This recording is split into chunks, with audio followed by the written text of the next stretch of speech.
écoutez, franchement, soyons clairs. Hein. Quand Jordan y part, on est tous dégoûtés. Parce que moi, perso, Canal+, genre j'ai dit, déjà, il met tellement de passion, et Jordan, il se barre, mais nous, on comprend pas, les frères. Moi perso, j'ai pas compris. Et après, bon, tu sais, il y a cette période du sport-là qui est quand même fatidique, parce que aussi le mondial 98, donc tout commence à s'ouvrir et tout. Et après, moi, il y a le délire aussi après NBA Bluff, grève, il commence à parler de trucs comme ça, nous on connaît pas, enfin moi perso... Le lockout, ça veut rien dire. Hein.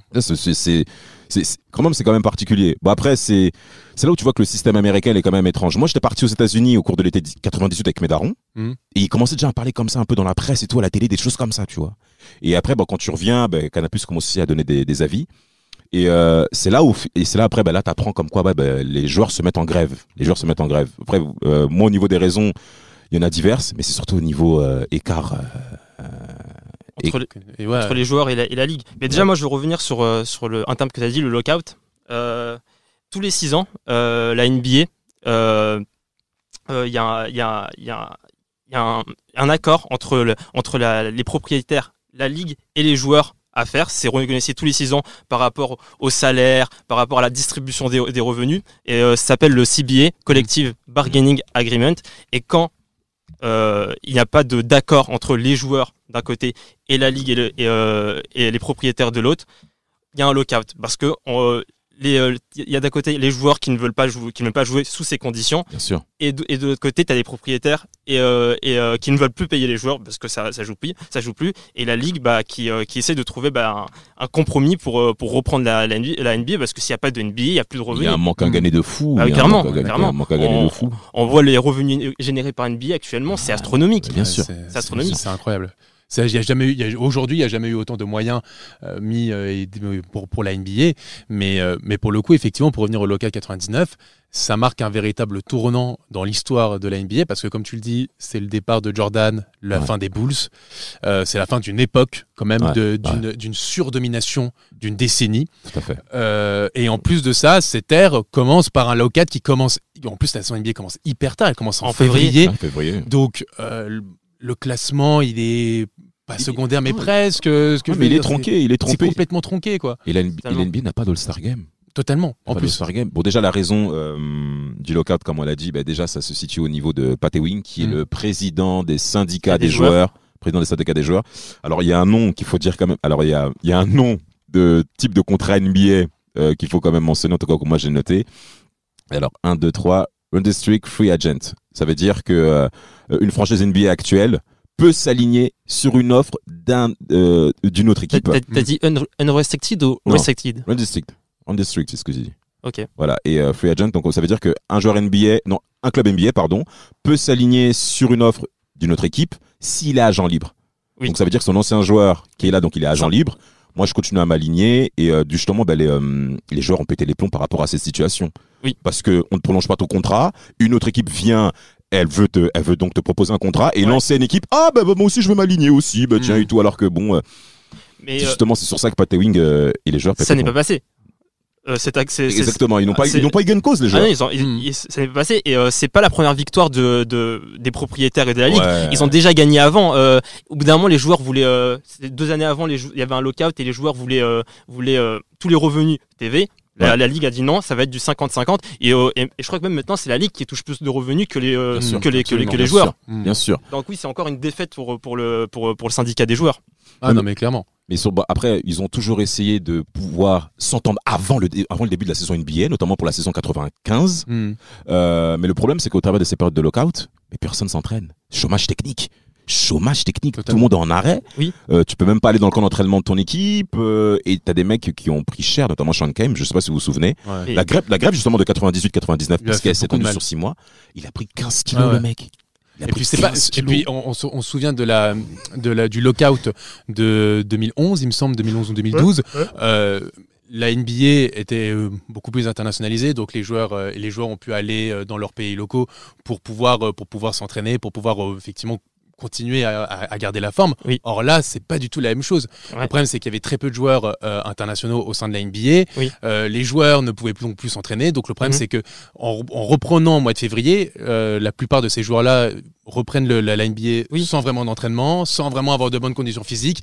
Donc C'est vrai, c'est pas comme le local de 2012-2013 où des joueurs C'est ça. américains vont en Europe jouer. Là, Ouais, on a, voilà, là c'est en ça. fait, là, on va dire Il y a que un même parallèle. la NBA ne regarde pas trop l'Europe Pas du actuellement. tout, exact. Et même les joueurs américains, ils s'en foutent de ce qui se passe de l'autre Totalement. côté. Alors que mais parce qu'il y a beaucoup moins de joueurs internationaux. Il y a Voilà, pas, il y avait voilà. pas les, il y a pas les Ça- Gasol, il y a pas Je les suis d'accord. Nowitzki, C'est il y que a pas les les Parker Yougoslaves qui qui ont arrivent. commencé à venir. Exactement. C'est juste c'est le seul Européen un peu marquant de cette époque, c'est Drazen, qui est mort 5 ans avant. Donc c'était tout le problème de cette NBA de l'époque. donc on commence avec une NBA, on va dire où les joueurs ne sont pas en forme. Mm. En plus qu'on a 55 matchs. 50 matchs même. Je crois que c'est Je crois 50. que c'est Moi j'ai vu 50. en 50 matchs, oui, c'est vrai. 50 matchs, Je crois les Spurs sont 50 matchs. 37 victoires, 13 défaites. C'est ça. Donc voilà, et donc les Spurs gagnent cette NBA. Mais voilà, est-ce Alors, que Mais même, excuse-moi de te couper, Rafik, mais avant d'en parler, c'est même Karl Malone encore qui confirmait qu'en quoi il était performant parce qu'il est MVP de la saison régulière qui est certes écourtée. Et en playoff, les Spurs raflent tout. Les Spurs raflent tout. Les Twin Towers, c'est tout. L'amiral, l'amiral Devin Robinson et Tim Duncan qui fait un début de carrière exceptionnel. Bah, clairement. Depuis Larry Bird, c'est le premier joueur rookie à être invité au All-Star Game. Je crois qu'il fait une première saison à 21 points, 11 rebonds. Je crois quand même qu'il est positif au niveau du pourcentage en shoot.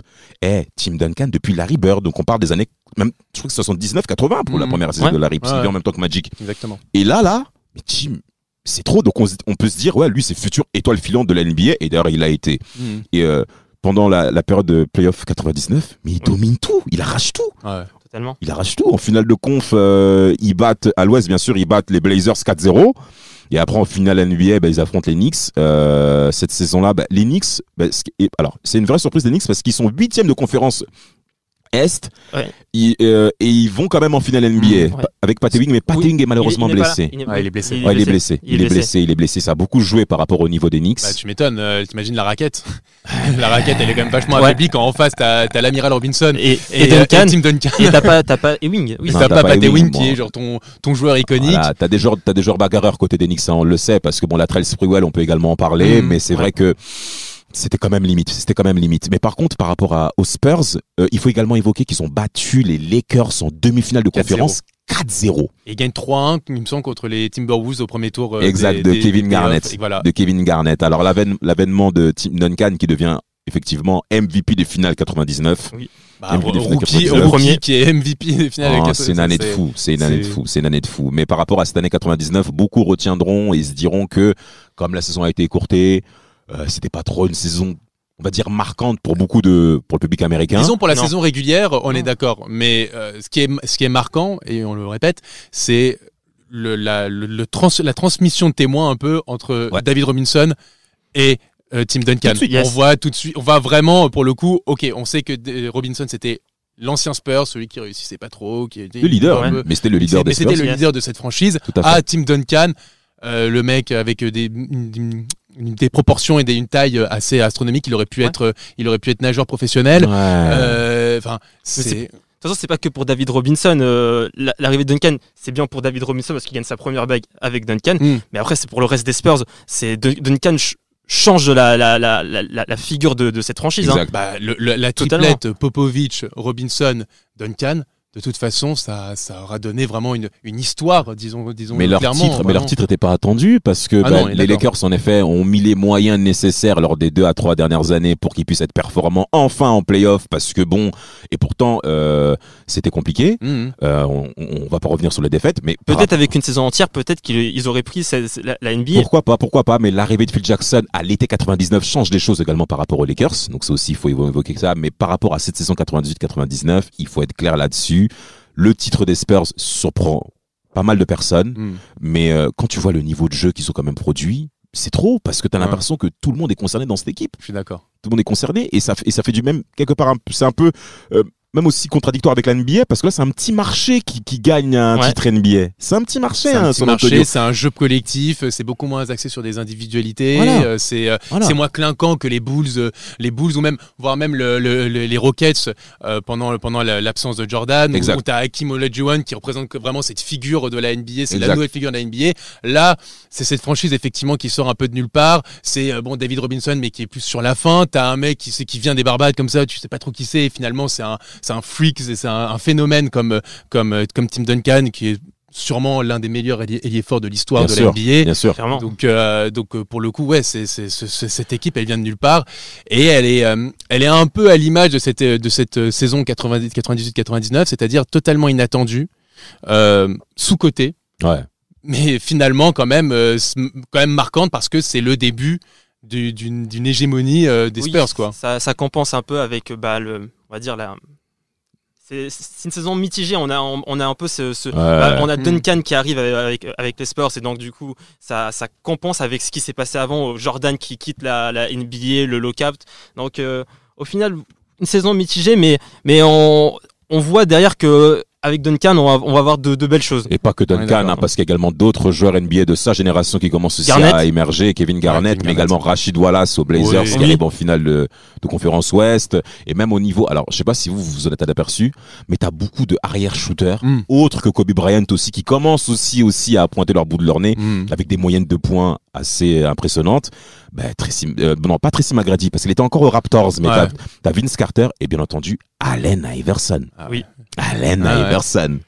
The answer. Je sais pas si vous vous souvenez, mais bon. La finale contre les Lakers, c'est le premier match en finale. C'est ça. Mais bon, t'as d'autres mecs qui commencent un peu à sortir le bout de leur nez et même après aussi avec des joueurs européens, Dirk Nowitzki. Donc t'en as quand même pas mal à Dallas, ça commence à se réveiller. Donc, en tout cas, c'est une saison pleine d'espoir pour la NBA. Ouais, pour la NBA.